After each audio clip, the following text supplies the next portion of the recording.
الله أكبر الله أكبر الله أكبر الله أكبر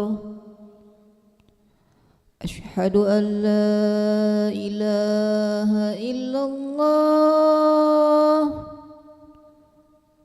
أشهد أن لا إله إلا الله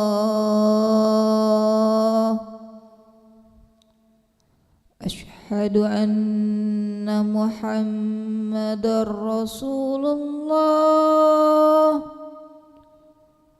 أشهد أن محمدا رسول الله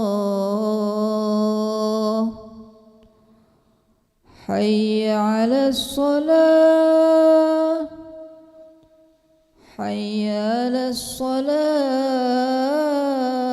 الصلاة حي على الفلاح حي على الفلاح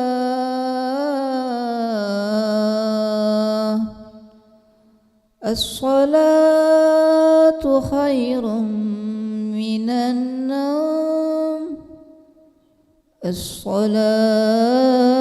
الصلاة خير من النوم الله أكبر الله أكبر لا إله إلا الله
الله أكبر الله أكبر أشهد أن لا إله إلا الله أشهد أن محمد رسول الله حي على الصلاة حي على الفلاح قد قامت الصلاة قد قامت الصلاة الله أكبر لا إله إلا الله.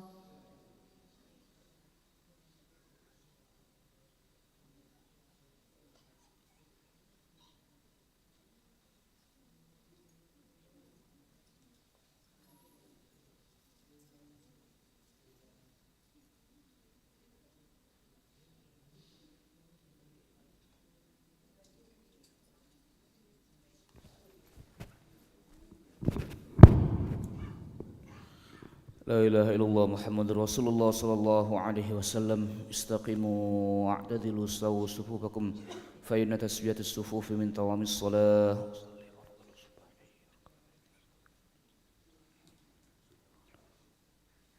الله أكبر.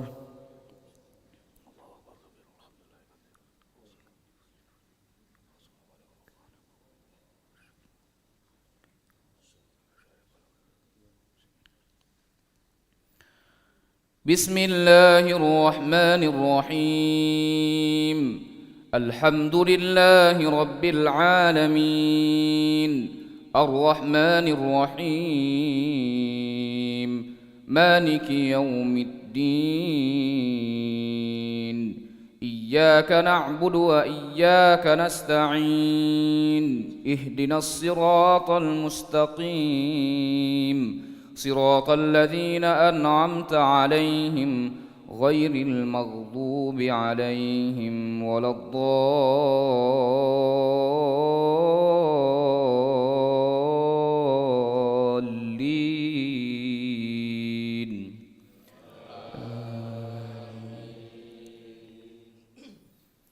ولله ملك السماوات والأرض يغفر لمن يشاء ويعذب من يشاء وكان الله غفورا رحيما. سيقول المخلفون إذا انطلقتم إلى مغانم لتأخذوها ذرونا نتبعكم يريدون أن يبدلوا كلام الله قل لن تتبعونا كذلكم قال الله من قبل فسيقولون بل تحسدوننا بل كانوا لا يفقهون إلا قليلا. قل للمخلفين من الأعراب ستدعون إلى قوم أولي بأس شديد تقاتلونهم أو يسلمون فإن تطيعوا يؤتكم الله أجرا حسنا وإن تتولوا كما توليتم من قبل يعذبكم عذابا أليما. ليس على الأعمى حرج ولا على الأعرج حرج ولا على المريض حرج ومن يطع الله ورسوله يدخله جنات تجري من تحتها الأنهار ومن يتولى يعذبه عذابا أليما.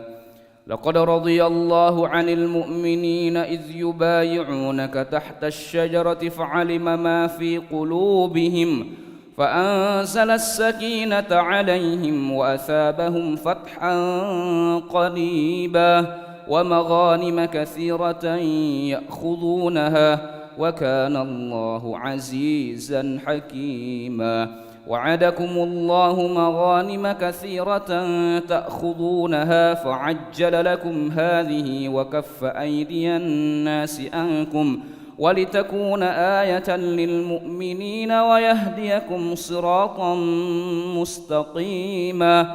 وأخرى لم تقدروا عليها قد أحاط الله بها وكان الله على كل شيء قديرا.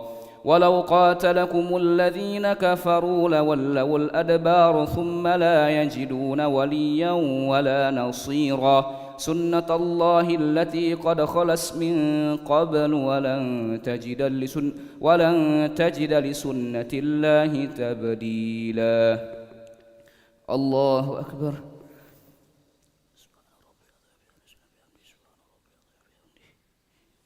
سمع الله لمن حمده الله أكبر.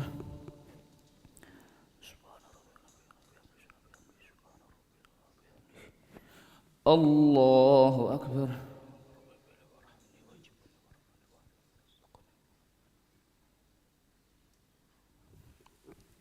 الله أكبر.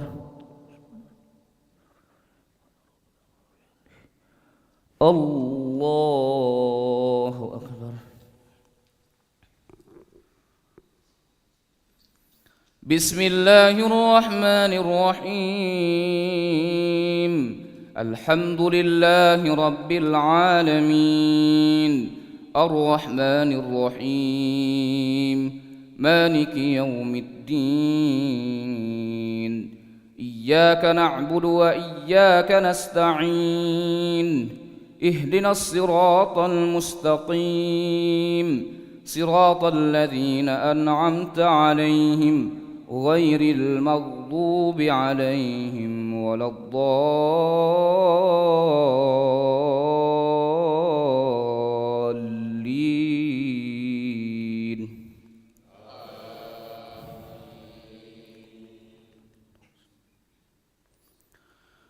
وأخرى لم تقدروا عليها قد أحاط الله بها وكان الله على كل شيء قديرا.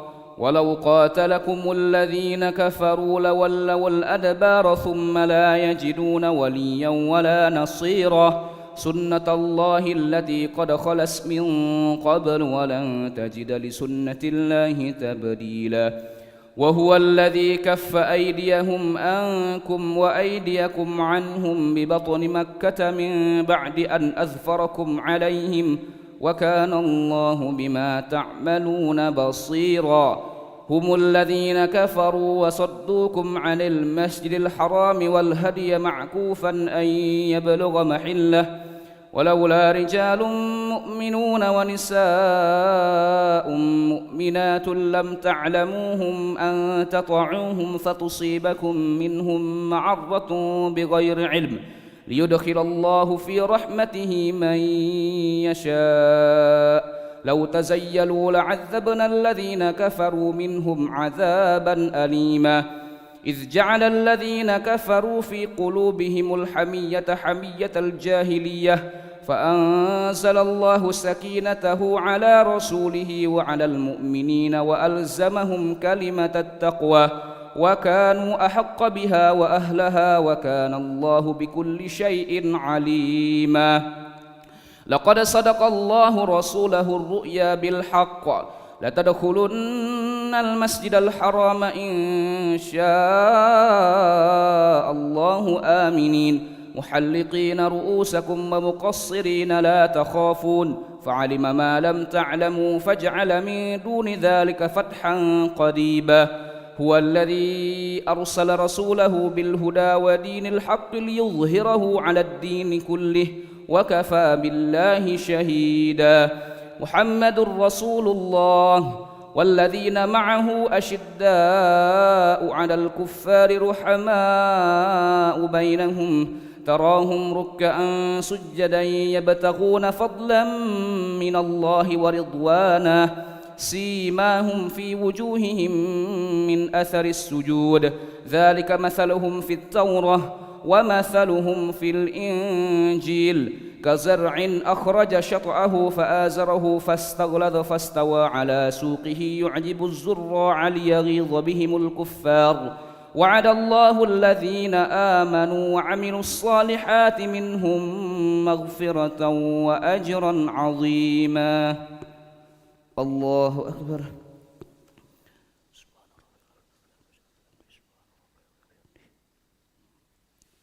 سمع الله لمن حمده. اللهم اهدنا فيمن هديت وعافنا فيمن عافيت وتولنا فيمن توليت وبارك لنا برحمتك شر ما قضيت.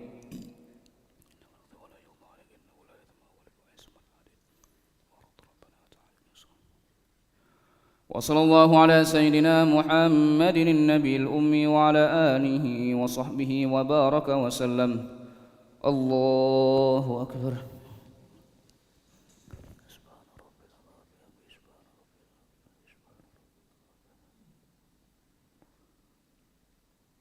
الله أكبر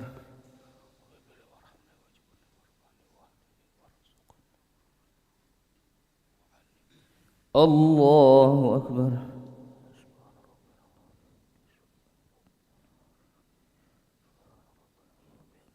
الله أكبر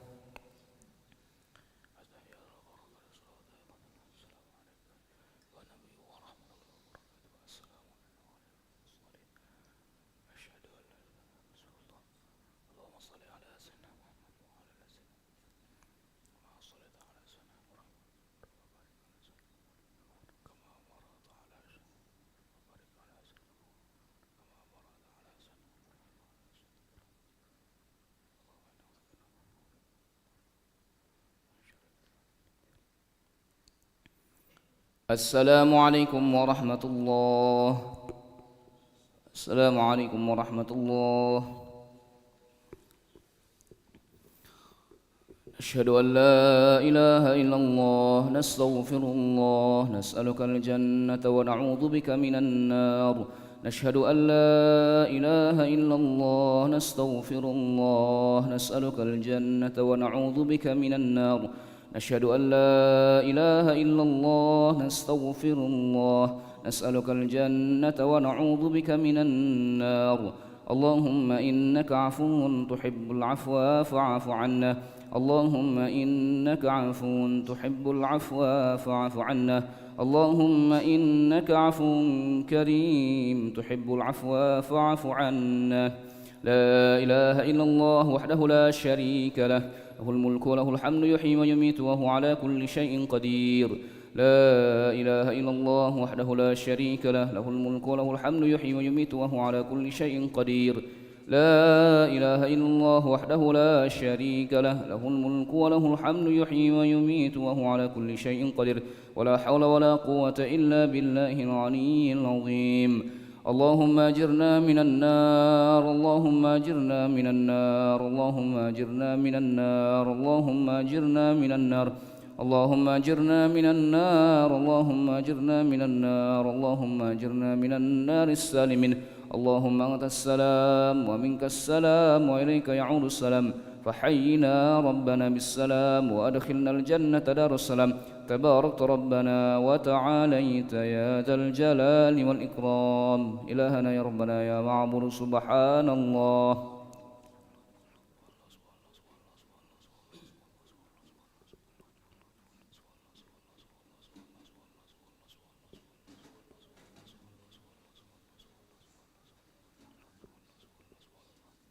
سبحان الله وبحمده يا كريم دائما أبدا الحمد لله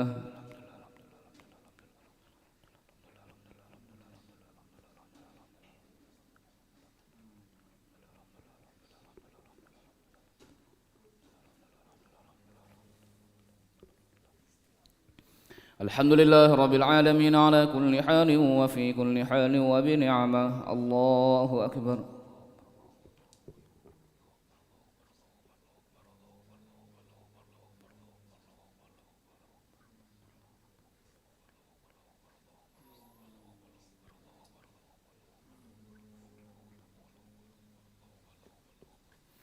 الله أكبر كبيرا والحمد لله كثيرا وسبحان الله بكرة وأصيلا لا إله إلا الله وحده لا شريك له له الملك وله الحمد يحيي ويميت وهو على كل شيء قدير ولا حول ولا قوة إلا بالله العلي العظيم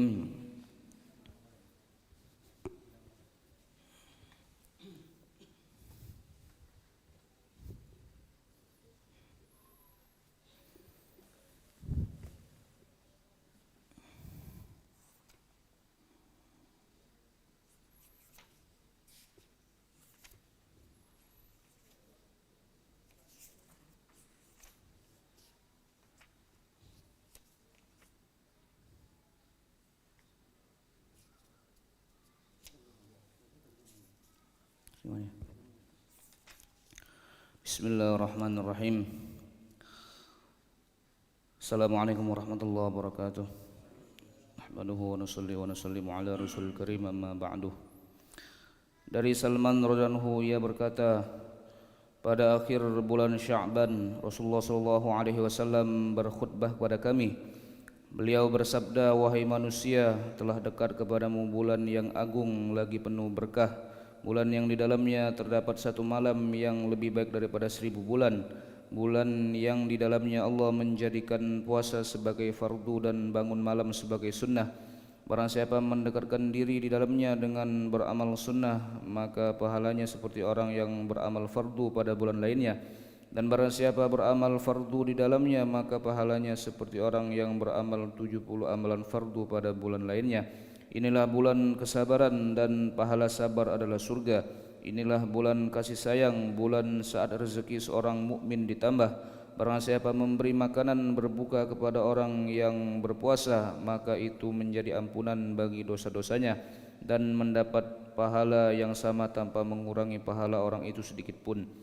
Mereka berkata, ya Rasulullah, tidak setiap kami memiliki makanan untuk diberikan kepada orang yang berbuka puasa. Beliau bersabda, Allah memberi pahala kepada orang yang memberi makanan memberi makanan untuk berbuka puasa meskipun sebutir kurma, seteguk air atau sesisip susu. Inilah bulan yang awalnya penuh rahmat, tengahnya penuh ampunan, dan akhirnya kebebasan dari api neraka. Barang siapa meringankan beban hamba-hamba sahayanya pada bulan itu, maka Allah akan mengampuninya dan membebaskannya dari api neraka. Perbanyaklah 4 amalan pada bulan itu, dua di antaranya menyenangkan Tuhannya dan 2 lainnya kamu pasti memerlukannya. Adapun 2 perkara yang dengannya kamu menyenangkan Tuhanmu adalah bersaksi bahwa tiada Tuhan selain Allah dan kamu memohon ampunannya. Dan 2 perkara yang kamu pasti memerlukannya adalah kamu memohon surga kepada Allah dan kamu berlindung kepadanya dari api neraka. Barang siapa memberi minum kepada orang yang berpuasa, maka Allah akan memberinya seteguk minum dari telagaku dan ia tidak akan haus hingga ia masuk surga. Hadis riwayat Ibnu Khuzaimah, Baihaqi dan Ibnu Hibban. Faedah, hadis di atas dibahas oleh sebagian ahli hadis karena kelemahannya. Namun karena hadis ini mengenai fadilah amal, maka kelemahan seperti itu masih dapat diterima. Juga karena hadis ini banyak dikuatkan oleh hadis-hadis lainnya, maka hadis ini dapat diterima.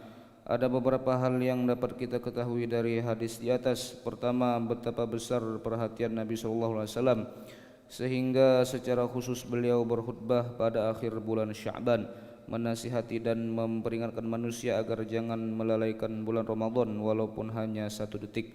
Dalam nasihatnya beliau menjelaskan dengan panjang lebar keutamaan bulan Ramadan, kemudian memberi beberapa petunjuk yang penting untuk diperhatikan. Pertama, hakikat Lailatul Qadar sebagai malam yang sangat penting. Penjelasannya akan dipaparkan dalam pasal kedua risalah ini. Rasulullah SAW bersabda bahwa Allah telah mewajibkan puasa pada bulan Ramadan dan Allah telah menjadikan qiyam, yaitu salat tarawih, sebagai sunnah. Juga dapat diketahui bahwa salat tarawih juga telah diperintahkan langsung oleh Allah. Adapun riwayat-riwayat yang menerangkan bahwa Rasulullah menisbatkan sunnah tarawih pada dirinya, maksudnya sebagai penguat perintah Allah tadi, sehingga para imam mazhab sepakat bahwa salat tarawih adalah sunnah. Dan tertulis di dalam Al-Burhan bahwa tidak seorang pun di antara kaum muslimin yang menolak kesepakatan itu kecuali kaum Rawafid dan Syekh Maulana Syekh Abdul Haq Muhaddis. Dalam kitab Ma Sabata bis Sunnah telah menulis dari beberapa kitab fikih bahwa jika suatu masyarakat kota meninggalkan salat tarawih, maka pemerintahannya harus memerangi mereka. Ada suatu hal penting yang perlu diperhatikan, bahwa pada umumnya orang-orang berpendapat bahwa hanya dengan mendengarkan bacaan Al-Quran di masjid selama 8 atau 10 hari itu telah mencukupi, lalu amalan tersebut dapat ditinggalkan. Masalah ini perlu diteliti kembali sebab sebenarnya adalah 2 sunnah yang berbeda dalam masalah ini. Satu, mendengar dan membaca seluruh Al-Quran di dalam salat tarawih atau ketetapan sunnah. 2, salat tarawih pada setiap malam Ramadan adalah sunnah. Dengan demikian jelaslah bahwa apabila mereka mendengarkan hafalan Al-Quran hanya beberapa hari kemudian mereka meninggalkannya, berarti mereka mengamalkan satu sunnah dan meninggalkan yang lainnya. Mudah-mudahan Allah Subhanahu wa taala memberikan kekuatan kepada kita sehingga kita lebih mudah mengamalkan dan menyampaikan. A'udzu billahi minasyaitonir rajim. Bismillahirrahmanirrahim. Alhamdulillahirabbil alamin. Hamdan syakirin, hamdan na'imin, hamdan yafi ni'amahu yukafi mazidah. Ya Rabbana lakal hamdu kama yanbaghi li jalali wajhikal karim wa li 'azimi sultanik. Allahumma salli wa sallim wa barik ala sayyidina Muhammad wa ala ali sayyidina Muhammad kama sallaita wa sallamta wa barakta ala sayyidina Ibrahim wa ala ali sayyidina Ibrahim fil alamin innaka Hamidum Majid. Allahumma inna nas'aluka khaira hadzal yawm fathahu wa nasrahu wa nurahu wa barakatahu wa hudah wa na'udzu bika min syarri ma fihi wa syarri ma ba'dah.